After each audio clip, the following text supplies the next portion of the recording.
ઘરમાંથી બહુ નીકળે. હા, અમારે જો હમણાં આ કોરોનામાં એક કલાકારનો કૂતરો ભાગ્યો. હો, કલાકારનો કૂતરો ભાગ્યો. કોકે પૂછ્યું કે એલા કઈ બાજુ, કે હવે આ સોસાયટીમાં નથી રહેવું. તો કેમ? તો કે હવે આ સોસાયટીમાં નથી રહેવું. પણ એનું કારણ શું? તને આ સોસાયટીમાં સારું છે, ખાવા મળે, બધું મળે. એ કે નહીં, હમણાં અઠવાડિયાથી આખી સોસાયટી મારે છે. કે એનું કારણ એ કે આ લોકડાઉન છે, આ લોકોના પ્રોગ્રામ થતા નથી. તે આખી રાત હાર્મોનિયમ લઈને એના બંગલામાં બરાડા પાડે. આખી સોસાયટીને એમ થાય કે હું સૌ, એટલે આ આખી સોસાયટી દિવસે મને મારે છે, એટલે આ સોસાયટીમાં નથી રહેવું. એટલે હાંસી અમારામાંથી નીકળતું એ કલાકારોમાંથી. અને જો આજથી ઘણા વર્ષો પહેલા થોડીક ઇફેક્ટ આપજો ભણા. કારણ કે અહીંયા થોડીક ભાષા આ બાજુ સુરતી પણ વધારે, કાઠિયાવાડી ઓછા. સુરતી છે ને, કાઠિયાવાડી કેટલાક છે આમાં? તો હાથ ઊંચો કરજો એટલે ખબર પડે. બહુ ગયણા કાઠા છે. હા, બાકી તો બધા સુરતી લાલા છે. હા, એ વાંધો નહીં, કારણ કે મને તો સુરતી લાલાએ જ વધારે પસંદ કર્યો છે. જેટલા કાઠિયાવાડમાં પ્રોગ્રામ નથી કરતો ને, એટલા સુરતી ગામડામાં કરું છું. મજા આવે આમ બધાની. તો આમ થોડીક તોછડી ભાષા, પણ આવે મજા, આમ મીઠાશવાળી ભાષા સાહેબ, મને ગમે. હા, આમ પ્રોગ્રામમાં જાય ને ગામડામાં, એટલે અમને પછી 8 વાગે પહોંચી જાય એટલે ગામવાળા બધા પૂછે. હોય હવે એ 16-17 વર્ષનો છોકરો, તો અમને શું કઈ ખબર છે? ઓ હિતેશ પ્રજાપતિ તું કારે આવેલો? આપણે તુકારો કરે. અમારા કાઠિયાવાડમાં તુકારો ન હાલે સાહેબ. હા, ગમે એવડો હોય ને તુકારો ન કરીએ અમે. પણ તો એનામાં મીઠાશ હોય સાહેબ, એનો ભાવ ન હોય કે તુકારો કરું, કારણ કે એની ભાષા જ એવી. તો હવે તો ઘણો સુધારો આવી ગયો આપણા સુરતમાં. નગર પહેલા તો જે વાતની પહેલા જે બંધારણ બંધાતું એ હવે બંધ થઈ ગયું છે. હા, કારણ કે એટલે તો આપણે રેડિયો સ્ટેશન નહોતું બન્યું ને એનું. શરૂઆત ક્યાંથી કરવી? હા, પણ સુરતી છે સાહેબ, મને ગમે, બહુ ગમે. હા, ને આપણે અહીં તો જો બધા સાંજ, મને બેન અપેક્ષા હમણાં પૂછતી હતી, મને કે હિતેશભાઈ કે આ લોકો કેમ કે આમ હલતા નથી? મને કે તમે આગલા વર્ષે હતા કાર્યક્રમમાં? હું કે હા આગલા વર્ષે હતો. તો મને કે આ બેનો આ બધા કેમ કોઈ હલતા ચલતા નથી? મેં કીધું એમાં મુજાવર ન હોય. હા, હમણાં હું આમ ગયો હતો ને એટલે મગદલા બાજુ, તો આમ એટલા જોક કર્યા લોકો, 1 કલાક પરસેવો વળી ગયો, કોઈ હિસા નહીં. પછી મેં આયોજકને બોલાવ્યો, મેં કીધું આ કેમ? એટલે 1 કલાક યાર પરસેવો વળી ગયો જોક્સ કરી કરીને. હસતા કેમ નથી? મને કે હિતેશભાઈ તમે મૂંઝાવમાં. મેં કીધું કેમ? મને કે આખો અમારો સિંધી એરિયો છે. આ અમારે સિંધી ભાઈઓ છે ને કે મનમાં દાંત કાઢે, કોઈને બતાવે નહીં કે હું હસું છું, અંદરથી ખાલી આમ કરી લે. એ બતાવી છે નહીં. પણ ખરેખર મિત્રો મજા આવતી ને, હાસ્ય છે ને એ તમને મજા આવે, આનંદ આવે એટલે ખુલીને હાસ્ય કરજો સાહેબ. હાસ્ય કરવાથી માણસનું અડધું દર્દ મટી જાય છે. એટલે તો હવારમાં નથી ઓલા ખોટે હસાવતા હોય, હા હા હા હા હા હા, એ ખોટા હાસ્ય કહેવાય. પણ તમને કોઈને વાત સાંભળીને હસવું આવે ને, એ સાચું હાસ્ય કહેવાય. એટલે આમાં હસજો. અને આમાં તો વાંધો નથી, બહેનો ભાઈઓ લગભગ અલગ બેઠા છે, અમુક જ બાજુમાં બેઠા છે, એટલે બહુ ડરવું નહીં.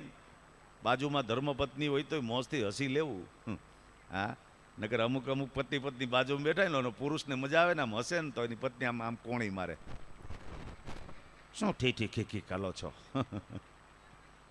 ભૂંડા લાગો છો. હા, અને બહેનો છે. હા, એટલે નથી સવારના પોરમાં એનો પતિ એ છે ને નવો શર્ટ પહેર્યો, હવે નવો શર્ટ પહેર્યો એટલે એની પત્ની કીધું કે વાવ લાલ શર્ટ તમને કેટલો સુંદર લાગે છે. તો એનો પતિ કહે તારે ગમે એટલું માખણ ચોપડું એટલું ચોપડ, નવી સાડી તો નહીં લઈ દઉં. તો એની પત્ની કહે ખાલી શર્ટ જ સારો લાગે, સ્વભાવ તો હજી કૂતરા જેવો જ છે. હા, બેનો કહી દે યાર. પેલા પતિ પત્ની છે ને એક સાધુને પૂછ્યું કે બાપજી કે જે પતિ પત્ની કોઈ દિવસ ક્યાંય કથામાં ન ગયા, ભજનમાં ન ગયા, કે 5-25 રૂપિયા દાન ના આપ્યું હોય તો એ ગુજરી જાય, મરી જાય, પછી શું બને? એટલે બાપુએ કીધું ડરાવવા માટે, એ કે જો સ્ત્રી છે ને એ ઉપર જાય ને, કોઈથી દાન ન કર્યું હોય એટલે ઉપર જઈને મરીને જાય ને ઉપર ચૂડેલ થાય, અને પુરુષ ગુજરી જાય ને એ ભૂત થાય. અને બહેનું એવું થોડોક સમય પછી બે ગુજરી ગયા ને બે ઉપર ભેગા થયા. તેની પત્ની હતી ને ચૂડેલ જેવી થઈ ગયેલી આમ. હા, એનો પતિ જોઈ ગયો, પણ અહીંયા નીચે એટલો ડરતો હતો, અહીંયા કોઈ દિવસ એમ ન કહી શકતો કે તું ચૂડેલ છો. હવે ત્યાં તો કેમ કેવું એને? પછી પુરુષ હતો એ બુદ્ધિશાળી હતો. એ પુરુષે શું કીધું ખબર? એ કે તું તો સાવ બદલી ગઈ છો. એટલે આવી ગયો એમાં. તો એની પત્ની શું કીધું ખબર? એ કે હું તો હાવ બદલી ગઈ, પણ તમે તો એવા ને એવા જ છો. એટલે નીચે ઈ જ હતા તમે એમ. આ સમજાય તો સારું છે આ જોક્સ. હા, સમજાય તો મુબારક છે. અમુક મારા જોક્સ એવાય છે ને સવારે સમજાય, પણ નાવા જાવ ન્યા ન સમજાય તો સારું. નગર બાથરૂમમાં બેઠા ઘરવાળી પૂછે કેમ હસો છો? કે રાતના ડાયરાના જોક્સ અત્યારે સમજાણો. એટલે અમુક વસ્તુ સમયસર સમજાય ને તોય મજા છે સાહેબ. જો આ પતિ પત્ની છે ને એને સમયસર સમજાઈ જાય તો આ જીવન જીવવાની બહુ મજા આવે. પછી તો 60 વર્ષ પછી સમજાય શું કામનું? એ બાળકો બેસી જાઓ, દીકરા બેસી જાઓ, બેસી જાઓ માં દીકરા. હા ઓલો બેસી જાઓ, બીજા દીકરી બેસી જાઓ. હા, મારું ધ્યાન ત્યાં હોઈ જાય. હો, આ બેહાડી જાઓ. કેના કેના છોકરા છે? હા, છોકરા ભગવાનનું રૂપ છે, પણ અત્યારે આમ કારણ કે મારે એમાં સંગીત ન આવે. મારે તો ખોપરીમાંથી બોલવાનું, ચોપડી ન હોય, મારી સાથે સંગીત ન હોય, એટલે એકલા લડવાનું હોય, એટલે મને મારું ધ્યાન ત્યાં આવી જાય. એટલે ઘડીક વાર બાળકોને સંભળાવી લેજો જરા જેના હોય એના, વાંધો નહીં, પછી મને હોપી દેજો. હા, કારણ કે બોલવા બકવા તણી મને બહુ લાગે છે બીક. થોડુંક બોલાય તો ઠીક. એટલે બોલવું ઘડીક વાર, પછી પાછા અપેક્ષાબેનને સાંભળવા, પછી પાછો હું ઘડીક વાર બોલીશ. આવી રીતે આપણે આજના કાર્યક્રમનો મોજ કરવાનો. કલાકાર અમે બે જ છીએ આમાં, પણ આનંદ કરાવવા માટે આવ્યા છે એટલે આનંદ જ કરશું. અને એમાં સંતોની પધરામણી છે, સંતો પણ પધાર્યા છે, અને બહુ સરસ મજાના આ તમે બધા બેઠા છો શાંતિથી, અને ખરેખર ગમે. હા, નગર જો અમુક ગામડામાં જઈએ ને તો અમુક ગામડામાં લગભગ ચાર્જિંગ વાળા હોય 145, અને અમે કાર્યક્રમ ચાલુ ન કર્યો હોય ને હજી, અમે એમ પૂછીએ ને કે ભાઈ રેડી? તો સામેથી ઊભા થાય કે અમે રેડી જ છે. એલા એમ રેડી નહીં, સાંભળવા માટે રેડી છો. હા, અને એમાં અમારા કલાકાર ભજન ચાલુ કરે ને તો સામેથી 10ની નોટ લઈને લગભગ 1 કલાક અમારે સામો આમ કરે. આમાં આપણને એમ થાય 100 રૂપિયા સામા દઈને બેહાડી દેવા દે. હા, એવા ભટકાતા હોય. પણ અહીં ખરેખર બધા સૌ તમે ખરેખર ભગવાન જેવા લોકો બેઠા છો બધા છાનામુના આમ, એટલે મજા આવે છે સાહેબ. પણ હાવ છાનામુના ન બેહતા, મજા આવે ત્યાં પડકારો કરજો, પાછા મજા આવે ખીચામાં હાથ નાખજો.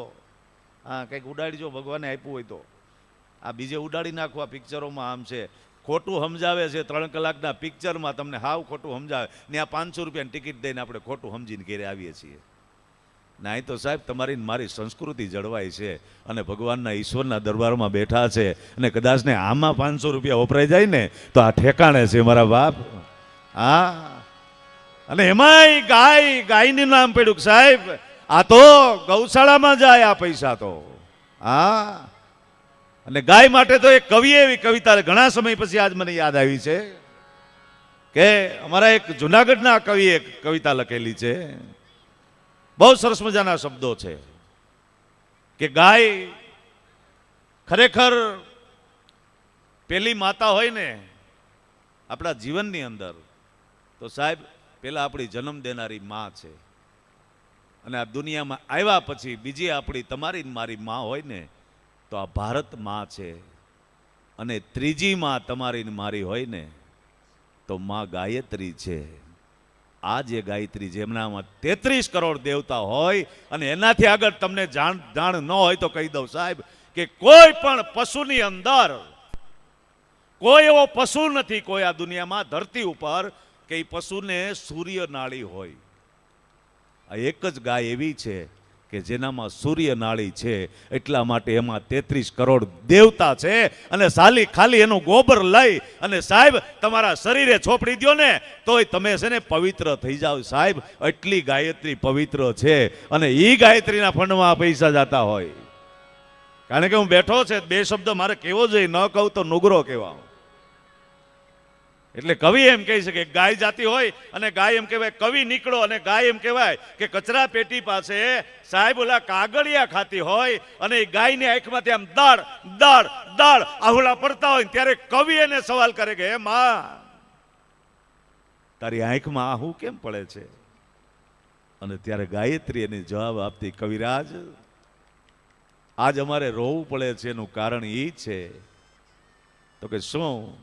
તો કે જેદી નંદ બાબાને નેહડે જેદી મોજું માણતી અને ત્યાંથી છૂટી પડતા રજડતી પડી અને રજડતી પડી તોય ભલે પડી પછી પાછી કોઈ અમને રાખવી નહોતી અને રાખી તોય પાછી ભલે રાખી પણ પાછી ઓલા કસાઈને વેચવી નહોતી અને કસાઈને વેચી તો ભલે વેચી પણ અમારી ઉપર કરવત મેલવા નહોતા અને કરવત મેલ્યા તોય ભલે મેલ્યા અમારા ટુકડાય કરવા નહોતા અને ટુકડા કર્યા તોય ભલે કર્યા પણ અમને ચૂલે ચડાવવી નહોતી અને ચૂલે ચડાવી તો ભલે ચડાવી પણ અમને થાળીમાં પીરસવી નહોતી અને થાળીમાં પીરસી તોય ભલે પીરસી પણ અમને ખાવી નહોતી અને ખાધી તો ભલે ખાધી પણ પેલા મને માં તો કેવી નહોતી તો મને ખાવી હતી.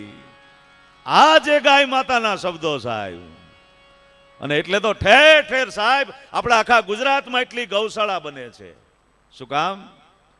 કે આપણું ગાયનું જતન કરવા માટે આ ગૌશાળાઓ બને છે. અને એવો જ આ સુખી એરિયો છે આખો, આ અડાજણ, આ તારવાડી, આ બધો સુખી એરિયો છે સાહેબ. અહીં જો તમે બધા આનંદથી અને રહ્યો છો બધાય અને ખરેખર તમારા આ બાજુ જીવન તમારું હું જોઉં ને આ બાજુ ક્યારેક ક્યારેક આવતો, હજી કાલે જ આવ્યો હતો અહીંયા ઝોન ઓફિસમાં, પણ આ બાજુ દિવસે આવીએ તો મજા આવે, ક્યાંય ટ્રાફિક ન નડે. આવો અમારા વરાસામ, તમારે આમ જવું હોય તો આમ મોકલી દે એટલી ટ્રાફિક અમારે સાહેબ. હા, અને પાછો વાક એનો હોય તો એમ કે ધ્યાન રાખ ને હા તમને ખગલાઈ નાખે. આ અમારું વરાસા.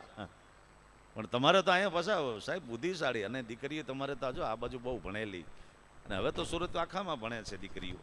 ભણીજો, થોડુંક ગણીજો. આરે દીકરીઓને પણ મારો એક ખાસ શિખામણ છે, ભણવા સાથે ગણીજો, ટકાવારી લેજો સારી ભણવામાં, પણ એની સાથે બાપના સારા ટકા રાખજો. કુટુંબની અંદર, ગામની અંદર, સોસાયટીની અંદર બાપને ઊંચું જોવાય એવું પણ જીવન જીવજો. ને ભાઈ આમ જો અત્યારે તો દીકરીઓ કેવી, આ બધી કેવી સુવિધા અત્યારે જો. હજી દીકરી થોડીક મોટી થાય એટલે એના પપ્પા બિચારા કેટલી મહેનત, બાપ બિચારો સારા કપડાં ન પહેરતો હોય અને બાપ એને સારા કપડાં પહેરાવતો હોય, સારી ગાડી લઈ દે, સારો ફોન લઈ દે. 18 વર્ષ 16 વર્ષ બાપના આંગણા મોટી થઈ હોય ને પપ્પા પપ્પા કરતી હોય, સાહેબ મોઢું સુકાતું હોય પપ્પા પપ્પા બોલતા, અને એક ઝટકામાં પપ્પાનું નીચે જોવાનું વારો આવી જાય સાહેબ. ખાલી 2 મહિનાની ઓરખાણમાં એની હારે હાલતી થઈ જાય અને 18 વર્ષની ઓરખાણ મા બાપની, જેની જન્મ આપ્યો હોય એની ઓરખાણ ભૂંઈ નાખે, ત્યાં દુઃખની વાત થાય. પણ હું એમ નથી કહેતો પ્રેમ ન કરજો. અત્યારે યુવાન અત્યારે તો આ બધું ચાલે છે બધે, પણ મારો કહેવાનો હેતુ એ છે સાહેબ, પ્રેમ કરો ને તો કોઈ એવા વ્યક્તિને કરજો કે તમારે આખી જિંદગી રોવું ન પડે. અને પ્રેમ એવા વ્યક્તિને કરજો કે પેલા જોઈજો એનું. હાવ તમે એમને ન પડી જતા સાહેબ. હા, થોડાક દી મોબાઈલનું બિલ ભરી દઈને, હોટલનું બિલ ભરી દઈને પછી કે આઈ લવ યુ, આ ન કરતા. હા, મને એક ભાઈ પૂછ્યું, મને કે હિતેશભાઈ તમે કોઈ દી પ્રેમ કર્યો? મેં કીધું મેં આખા ગામને કર્યો, મને કોઈએ ન કર્યો. કહું મેં કીધું આમાં કરે કોણ? આમાં રેડી જેવો લાગુ, આમાં કોની માથી દિશા પીડી મને પ્રેમ કરે? હા, પણ બહુ મજા છે. ઓલા એક છોકરાને પ્રેમ થઈ ગયો ને પછી થોડાક સમય પછી છે ને એ છોકરીએ કીધું કે હવે કે આપણા મમ્મી પપ્પા નહીં માને, આપણે આપઘાત કરી જઈએ. જોઈજો કોણ કોને છેતરે છે. એ કે આપણા મમ્મી પપ્પા નહીં માને, કે કારણ કે તારી જાતિ અલગ, મારી જાતિ અલગ, હવે આપણે એમ કરીએ આપઘાત કરી જઈએ. તો છોકરાએ કીધું કે શું કરવું? તો કે એમ કરીએ આપણે અહીંયા તો ક્યાંય નથી પડવું, પણ કે ટાપીના પુલ ઉપર જઈને ત્યાં ટાપીના પુલ ઉપરથી પડી જાય ટાપીમાં, તો કાંઈ વાંધો નહીં. 2 ટાપીના પુલ ઉપર ગયા. પછી છોકરો કે કઈ રીતે પ્રોગ્રામ કરવો પડવાનો? તો કે એક સાથે હું 1 2 3 બોલું ને તો એક સાથે આપણે બેયને જંપલાવી જાવ ટાપીમાં. એટલે છોકરો બોલ્યો 1 2 3, છોકરી ન પડી, કારણ કે એ પડે નહીં. આ અનુભવ તો છે ગણાય ને. છોકરો પડી ગયો અને ઈ ત્યાં છોકરી પેલી લવ ઇઝ બ્લાઇન્ડ. તા છોકરાએ પેરેશૂટ કાઢ્યું ને ઈ તરતો તરતો પાછો કાઠી આવ્યો. છોકરીને કાનમાં કે લવ નેવર ડાઈઝ. કે ગાંડી પ્રેમ કઈ હાવ એટલો આંધળો નથી, વિશ્વાસ મૂકી દઉં. હા, એટલે આમાં વિશ્વાસ કરવો પણ બહુ જાણી જોઈને કરવો. અને અહીં તો બહુ સારું છે સાહેબ, અહીં તો દીકરીઓ ભણેલી છે. હમણાં અમારે વરાછામાંથી એક છોકરાનો સગાઈ થઈ એટલે છોકરાએ પહેલો જ ફોન છોકરીને ગામડે આપ્યો. હવે છોકરી હામી અભણ એટલે પછી અહીંથી છોકરાએ ફોન કર્યો, હાલો હા ચંપુ, હા તને વોટ્સઅપ ચલાવતા આવડે છે? તા ચંપા કે ચલાવતા નથી આવડતું, તમે ચલાવજો હું પાછળ બેસી જાય. એને એમ કે આ ગાડી આવતી છે. ના અત્યારે જો આ યુવાનોને કેટલી સુવિધા મળી. હા, મોબાઈલમાં ચેટિંગમાં જાતા જાતા સેટિંગ થઈ જાય. હા, એવી સુવિધા મળી છે. હા, આને પેલા નકર આ વડીલો અમુક બેઠા પૂછો નકર સાહેબ, પેલા છોકરી પસંદ કરવા ન જવાતું. પોતાના મા બાપ નક્કી કરે ત્યાં મેરેજ થાય, પરણીને આવે, ઘૂમટો ઉગાડે ત્યારે ખબર પડે કે આપણા કિસ્મત ગોલોરાણી બાદશાહ. પછી જેવા હોય એવા જિંદગી આખી કાઢ નાખવી પડે. ત્યારે કોર્ટમાં કેસ નહોતા જતા. શું કામ? આપણા વડીલો નક્કી કરતા હતા એટલા માટે ત્યારે કેસ નહોતા જતા કોર્ટમાં. ઓલું જો ઓલી ગામમાં પછી જો અમુક લગ્ન થાય ને પછી એન્ડ્રોઈડ ફોન આપે અહીંથી શહેરમાંથી. એન્ડ્રોઈડ ફોન આપે ને પછી રાતે એવી વાતો કરતા હોય ને બહુ સાંભળ્યા જેવી હોય. એક શબ્દમાં અડધો કલાક કાઢશે જોજો. શું ભાઈ અવાજ ઓછો કરજો, પાછળ જરાક ધીમે ધીમે સંચાલન કરજો ભાઈ મારું. બબ્બનભાઈ ધીમે ધીમે બાપા, મારી ટ્રેન સુકાઈ જાય આમ પાછું. નીકળવું આમ બરોડા બાજુ નીકળાઈ જાય. એટલે જો આમ રાતના 2 વાગે એવી વાતો કરતો હોય ને એક શબ્દમાં અડધો કલાક કાઢ નાખ્યો. આમાં ઘણાને આમ યાદ આવશે, ઘણાને યાદ આવશે જોજો. આવી રીતે આમ બેઠો હોય જાણે આખા વિશ્વનું દેણું ન એના ઉપર નાખવામાં આવ્યું હોય એવું મોઢું કરીને વાત કરતો હોય. આ બોલને જાનું, ના તું બોલ, ના બક્કા, ના તારે જોડેથી સાંભળવું છે, તું જ બોલ. નહીં બકા, આ બકા બરોબર છે ત્યાં આવ્યું. બીજો એક શબ્દ આવ્યો હવે નવો, કયો અનુભવ હોય છે યાદ આવશે. હા તું બોલ ને દીકુ. હવે દીકુ કોને કહેવાય? દીકુ તું બોલ ને, તું બોલ ને. ત્યારે એને બોલી એટલી ગમતી હોય દીકુની. પછી લગ્ન થઈ જાય, 4-5 છોકરા થાય પછી શું કઈ ખબર? તું બોલતી જ નહીં, બોલતી જ નહીં, તું બોલતી જ નહીં. કૂતરી જેવી. તારી પત્ની કહે તું બોલતો નહીં કૂતરા જેવા. મારા પપ્પાને આખા ગામે સમજાવે કે આ ગધેડાને ડોકે હીરો નહીં બાંધો, આ તોય બાંધો. કેટલા દૂર દૂરથી માંગા આવતા હતા, અમેરિકાથી માંગા આવતા હતા, લંડનથી આવતા હતા, તોય ત્યાં ન આપી મારા પપ્પાએ અને તારી જોડે પરણાવી. તા પેલો કે શું કે ખબર? દૂરથી જ માંગા આવે ને બાજુના ગામ વાળા તો ઓળખતા હોય એટલે બહુ મજા છે. આજો લગ્ન પેલા આજથી 25 વર્ષ પહેલા જેના લગ્ન થયા છે ને એના તમે છે ને આલ્બમ જોઈજો, તમને બહુ મજા આવશે. આજથી 25 વર્ષ પહેલા ત્યારે એટલા બધા વિડીયો નતા, આલ્બમ હતા. આપણે લગ્ન થઈ જાય ને પછી આપણે એને ઘેરે થાય જઈએ ને બેસવા એટલે સીધો આલ્બમ આપે પહેલા, પછી ચા આપે, પછી આલ્બમ જોવાનો. આ તમને બધાને યાદ આવશે જેના જૂના આલ્બમ હોય છે અને નાના જે નાની ઉંમરના હોય એના પપ્પાનો આલ્બમ જોયો જ છે, તમને પણ યાદ આવશે. જોઈજો 4 ફોટા મેન છે એમ આલ્બમમાં, 4 ફોટાઓ. એમાં પહેલો ફોટો કયો ખબર? પહેલો જ ફોટો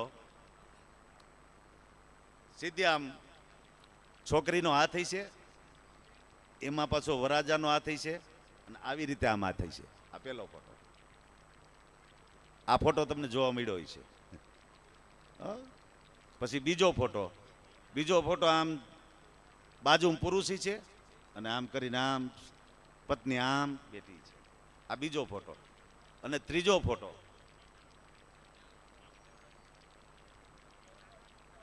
અને હાવ ત્રીજો ફોટો તમને આમ હો, પણ બહુ હાંસી તરફ નથી જવું, કારણ કે થોડો થોડો બધો આનંદ કરતો જવો છે. અને પાછો હજી ફરમાઈશ છે યુવાનોની બાકી છે અને બહેનોની પણ ફરમાઈશ ઘણી બાકી છે. એટલા માટે ઘડીક ઘડીક આનંદ લેવો છે. 15-20 મિનિટ હું આનંદ કરાવું, કલાક બેન અહીંથી જે કંઈ સાંભળવું હોય આનંદ કરાવે. એમ કરતાં કરતાં આપણે અહીંયા બધાનો આનંદ લૂંટાતો જાય, બધાને આનંદ મળે અને બધાને ન્યાય મળે અહીં. એ માટે ધીમે ધીમે પાછા આપણે ભજનમાં જવું છે. અને આ બધા ચા પી લે આરામથી. પીવું તમે તમારે ધીમે ધીમે પીજો, ઓતરાહી ન જાતા. પીવાનું એ પીવાય, વાંધો નહીં. હા, ચા પીવાય, સોડા પીવાય, શરબત પીવાય, પણ કોઈનું લોહી ન પીવાય. હા, કારણ કે નકમ અમુકને છે ને એવી ટેવ હોય, પાણી ગાળીને પીતા હોય, બિસ્લેરી પીતા હોય અને લોહી પરબારું પીતા હોય ડાયરેક્ટ. ઘણા એવાય હોય ગામમાં, પણ અહીં તો બધું સમજદાર છે, ભણેલા છો.